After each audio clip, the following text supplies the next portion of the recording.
సిటీకి దూరంగా వెళ్ళాలని. 2 years బ్యాక్ మార్కెట్ పీక్లో ఉంది, పీక్ స్టేజ్. ఆ తర్వాత ఈ 2 yearsలో స్లో డౌన్ అవుతూ వచ్చింది.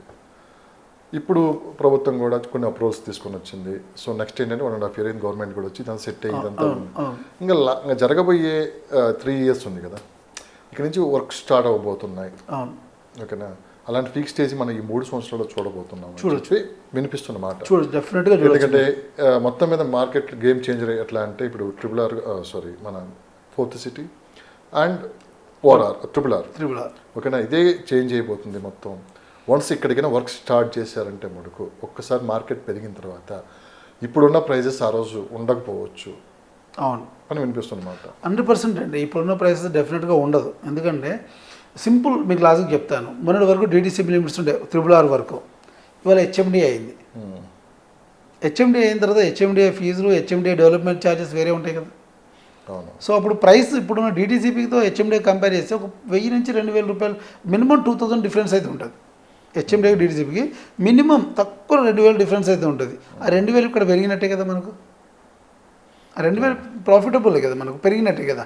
సో ఇప్పుడు కొనుక్కున్న వాళ్ళకి అప్పుడు కొనుక్కున్న వాళ్ళ డిఫరెన్స్ ఏంటంటే అది దట్ వన్స్ ఒక పెద్ద హైవే, ఒక రింగ్ రోడ్డు మనకు హైదరాబాద్ చుట్టూ 345 కిలోమీటర్ల రింగ్ రోడ్ వస్తుంది అంటే ఆ హైవే చుట్టూ ఉన్నటువంటి ఇన్ఫ్రాస్ట్రక్చర్ కానీ హైవే సరౌండింగ్ ఉన్నటువంటి ప్రాంతాల్లో డెవలప్మెంట్ యాక్టివిటీస్ పెరిగే అవకాశం ఉంటుంది కదా.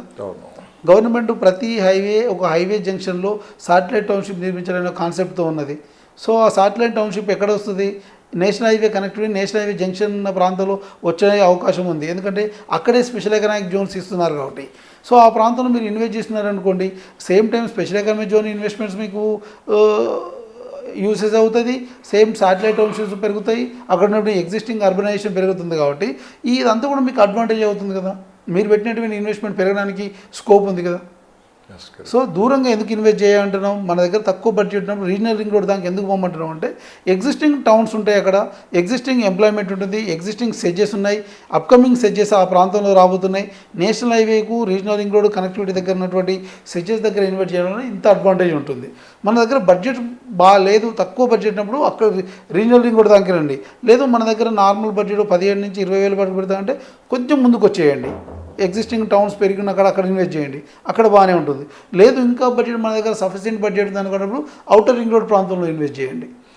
సో రియల్ ఎస్టేట్ అనగానే అది ఫ్యామిలీ డెసిషన్ ఉండాలి కంపల్సరీ. అందరూ కూర్చొని డిస్కషన్ జరిగిన తర్వాతే మనం ఆ ప్లాటో ఏదో కొనడానికి అయితే ముందు ఉంటాం. సో దీనికన్నా ముందు ఒకసారి మనం ఇన్వెస్ట్ చేద్దాం అనుకున్నాం, ఏదో ఒక లొకేషన్ అయితే ముందు అనుకుంటున్నాం మైండ్లో 100%. ఎక్కడ కోకోపేట, డబ్బు ఉంటే కోకోపేట, లేదంటే ఇంకొక ప్లేస్.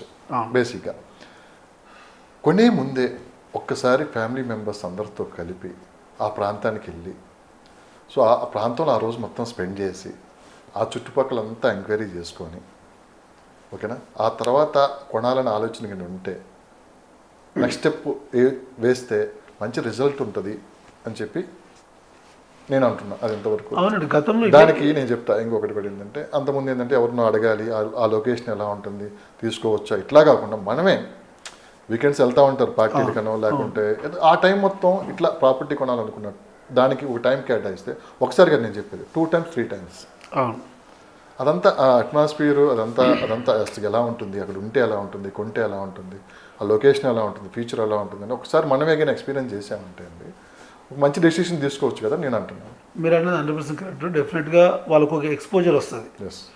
ఇప్పుడు ఏదైనా ఒక హైవేలో ఇన్వెస్ట్ చేయాలని వెళ్ళినప్పుడు వాళ్ళ స్వతహా తిరగడం వల్ల ఏమవుతుందంటే అక్కడ ఉన్నటువంటి డెవలప్మెంట్స్ ఏం జరుగుతుంది, ఒకటి అక్కడ ఉన్నటువంటి టౌన్స్ ఏ విధంగా డెవలప్ అవుతున్నాయి, గతంలో చూసినటువంటి టౌన్కు ఇప్పుడున్న టౌన్కి ఏమైనా చేంజెస్ అయినాయా, కొత్తగా ఇన్ఫ్రాస్ట్రక్చర్ ఏం చేస్తున్నది, అక్కడ ఏ టైప్ ఆఫ్ డెవలప్మెంట్ జరుగుతుంది, ఏదైనా కంపెనీ వచ్చిందా, ఏం జరుగుతుంది, ఏదైనా కనెక్టివిటీ పెరిగిందా, ఏ టైప్ ఆఫ్ డెవలప్మెంట్ రాబోతున్నాయి ఇక్కడ అనేది ఓవరాల్గా మనకు కనపడుతుంటుంది. మనం పోతున్న ప్రాంతం మీద మనం ఫోకస్డ్గా పోతాం కాబట్టి, ఫోకస్గా మనం దాని గురించి వెతుకుతాం కాబట్టి అక్కడ మనం తిరిగి రీసెర్చ్ చేయొచ్చు. దట్ ఇవాళ ఎవరు అడిగినా గూగుల్ని అడిగినా చెప్తుంది ఆ ప్రాంతంలో ఏం డెవలప్మెంట్స్ వస్తున్నాయి, ఏం జరుగుతున్నాయి అని తెలుసుకున్నప్పుడు మనం మీరు లైవ్లో వెళ్ళి చూడొచ్చు, ఫిజికల్గా చూడొచ్చు. అట్లా అలా మీరు గూగుల్లో చెక్ చేసిన తర్వాత అది పట్టుకొని ఆ రిపోర్ట్ పట్టుకొని మీరు వెళ్ళినట్టయితే ఫిజికల్గా లైవ్గా మీకు అక్కడ ఏం జరుగుతుందో తెలిసినప్పుడు మీకు కొంతవరకు ఎక్స్పోజర్ వస్తుంది. ఆ ఎక్స్పోజర్ని పట్టుకొని మీకున్న అవగాహనను మీరు ఏదైతే సబ్జెక్ట్ని రీసెర్చ్ చేశారో అదే సబ్జెక్ట్ని పట్టుకొని మీరు కొందామనుకున్న ప్రాపర్టీ దగ్గరికి వెళ్ళినప్పుడు వాళ్ళు కొంత ప్రాపర్టీ ఇన్వెస్ట్ చేస్తున్నప్పుడు ఆ ప్రాపర్టీ మార్కెట్ చేద్దాం అన్నప్పుడు వాళ్ళు కొంత రీసెర్చ్ చేసి ఉంటారు, మనకంటే ఎక్కువ రీసెర్చ్ చేసి ఉంటారు. సో వాళ్ళ సబ్జెక్టు మన సబ్జెక్టు యాడ్ అవుతుంది కాబట్టి యాడ్ అండ్ సబ్జెక్ట్ ఎక్కువ అవుతుంది కాబట్టి మనకు ఉన్నటువంటి బెనిఫిట్ ఏంది అనేది మనం చూడొచ్చు. ఒకటి ఫ్యామిలీతో పోవడం వల్ల డిసిషన్ మేకింగ్ ఈజీ అవుతుంది. ఎందుకంటే ఫ్యామిలీ మొత్తం ఉంటారు, అందరు ఒపీనియన్ ఉంటుంది, ఇక్కడ కాదు అక్కడ చేద్దాం, అక్కడ కాదు ఇక్కడ చేద్దాం, ఇది చేయడం వల్ల ఇక్కడ అడ్వాంటేజ్ ఉంటుంది, ఈ కంపెనీ పక్కన చేయడం వల్ల ఈ అడ్వాంటేజ్ ఉంటుంది, ఇంత ఎంప్లాయ్మెంట్ పెరిగే అవకాశం ఉంటుంది, ఈ రోడ్డు ఉండడం వల్ల ఇక్కడ కమర్షియల్గా ఈ రోడ్డు పెరిగే అవకాశం ఉంటుందని ఫ్యామిలీ డిస్కషన్ ఉంటుంది. కాబట్టి టైమింగ్స్ కూడా అంటే ఫర్ ఎగ్జాంపుల్ మనం ఉన్న ప్లేస్ నుంచి ఇప్పుడు మనం ఇక్కడ ఫర్ ఎగ్జాంపుల్ గచ్చిబౌలిలో ఉన్నాం, ఇక్కడ నుంచి ఏదో లొకేషన్ అనుకున్నాం, ఇక్కడ నుంచి ఎంత టైం పడుతుంది, మళ్ళీ అక్కడి నుంచి రావడానికి ఎంత టైం పడుతుంది, ట్రాఫిక్ ఎలా ఉంటుంది, సో మధ్యలో మనకు కావాల్సిన ఉన్నాయా, ఇవన్నీ ప్రతి ఒక్కటి మనం ఐడెంటిఫై ప్రతిదీ ఫ్యామిలీ డిస్కషన్ ఉంటుంది. కాబట్టి మీరు చూసే దృష్టి వేరే ఉండొచ్చు, మీ ఫ్యామిలీ వాళ్ళు చూసే దృష్టి వేరే ఉండొచ్చు, ఇంకోళ్ళు చూసే దృష్టి వేరే ఉండొచ్చు. సో అందరం ఒకేసారి వెళ్తాం కాబట్టి గ్రూప్ ఆఫ్ డిస్కషన్ ఉంటుంది. కాబట్టి మనము అక్కడ ఫిజికల్గా మనం ఏం జరుగుతుందో చూస్తాం. కాబట్టి డెఫినెట్గా మంచి ఇది ఉంటుంది. ప్రాపర్టీ కొనే ముందు ఫ్యామిలీతో వెళ్ళాలి, ఫిజికల్గా మీరు అన్నట్టుగా చెక్ చేయాలి, ఆ ప్రాంతంలో ఏ డెవలప్మెంట్స్ వస్తుంది, ఏ టైప్ ఆఫ్ ఇన్ఫ్రాస్ట్రక్చర్ పెరుగుతుంది, ఎంత ఎంప్లాయ్మెంట్ క్రియేట్ చేయగలుగుతుంది గవర్నమెంట్, 3 to 5 years ఎంత రాబోతుంది, 1 yearలో ఎంత రాబోతుంది, మనం ఒక మ్యాప్ చేసుకున్నట్టయితే డెఫినెట్గా మనం పెట్టే ఇన్వెస్ట్మెంట్ రైట్ ఇన్వెస్ట్మెంట్లో పెట్టచ్చు, రైట్ ప్లేస్లో పెట్టచ్చు. మనం ఇప్పుడు కొత్తగా నేను చెప్పింది కొత్తగా ఎట్లాగైనా ప్లాన్ చేసుకుని ముందుకెళ్తే ఎలాంటి ఫలితాలు ఇస్తుంది? డెఫినెట్గా మంచిగా ఉంటుంది. ఎందుకంటే గతంలో ఇట్లా చేసేవాళ్ళు, ఇప్పుడు ఏంటంటే టైం లేక ఓ వర్క్ లోడ్ అయిపోయి తిరిగే ఓపిక లేక చేద్దామని ఎక్కువగా గూగుల్ మీద డిపెండ్ అయ్యి ఫిజికల్గా వెళ్ళకుండా జరుగుతున్నారు. బట్ ఎక్కడికి వచ్చినా కూడా మన ఇవాళ ఎక్కడికి వచ్చినా కూడా మన శాటిలైట్లో కూడా అందరు చెక్ చేసుకునే అవకాశం ఉంది. కాబట్టి దాంట్లో కూడా అనాలిసిస్ చేయొచ్చు. కాకపోతే ఏంటంటే ఫ్యామిలీతో వెళ్ళి చూసి ఫిజికల్గా చేసిన ఎక్స్పీరియన్స్ వేరు, మనం గూగుల్ మీద డిపెండ్ అయ్యి శాటిలైట్ మోడ్లో అనాలిసిస్ చేసింది వేరు. సో ఇప్పటికిప్పుడు హైదరాబాద్లో మోస్ట్ ఎమర్జింగ్ ప్లేసెస్ ఇప్పటికైనా ఇన్వెస్ట్ చేయాలనుకుంటే ది బెస్ట్ ప్లేసెస్ ఇదే రైట్ టైం అనుకుని ఇన్వెస్ట్ చేస్తే రాబోయే 5 సంవత్సరాల్లో మంచి అప్రిషియేషన్ వస్తుంది అంటే మీరు రీసెర్చ్ చేసిన దాంట్లో ఏ ప్లేసెస్కి మీరు ఎక్కువ అంటే ఎస్పెషల్లీ మనము అన్ని హైవేలు కంపేర్ చేసినట్టండి.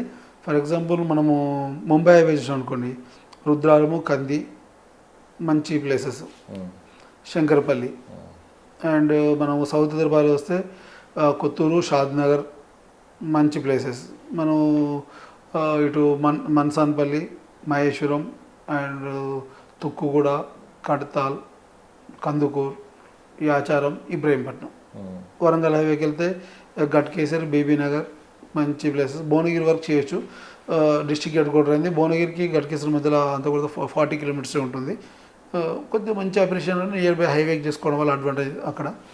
మనం ఇటు పోతే షామీర్పేట మంచి ఇన్వెస్ట్మెంట్, ఇటు మేడ్చల్ పోతే కోంపల్లి, కోంపల్లి తర్వాత మనకు మేడ్చల్ తర్వాత మనోహరాబాద్ ముందు ఉన్నటువంటి పేరు అడిగినారు ఒక ప్లేస్ ఉంటుంది. అక్కడ మేడ్చల్ దాటంగా ఒక 7 kilometers 10 kilometers డిస్టెన్స్ ఇన్వెస్ట్ చేసే మంచి ఆపరేషన్ ఉంటుంది. ఇటు మనకు ఈ మేడ్చల్ మెదక్ హైవేలో చూసినట్టయితే గుండ్ల పోచంపల్లి దాటిన తర్వాత ఆ ఏరియాలో కూడా ఇన్వెస్ట్ చేయొచ్చు మనము. సో కొంతవరకు ఈ 5 yearsలో మనం మంచి అప్రిషియేషన్ అంటే ఈ లొకేషన్లో ఇన్వెస్ట్ చేయొచ్చు మనం. ఇది లాంగ్ టర్మ్ అనుకుంటే అవి దాటి వెళ్ళాలి.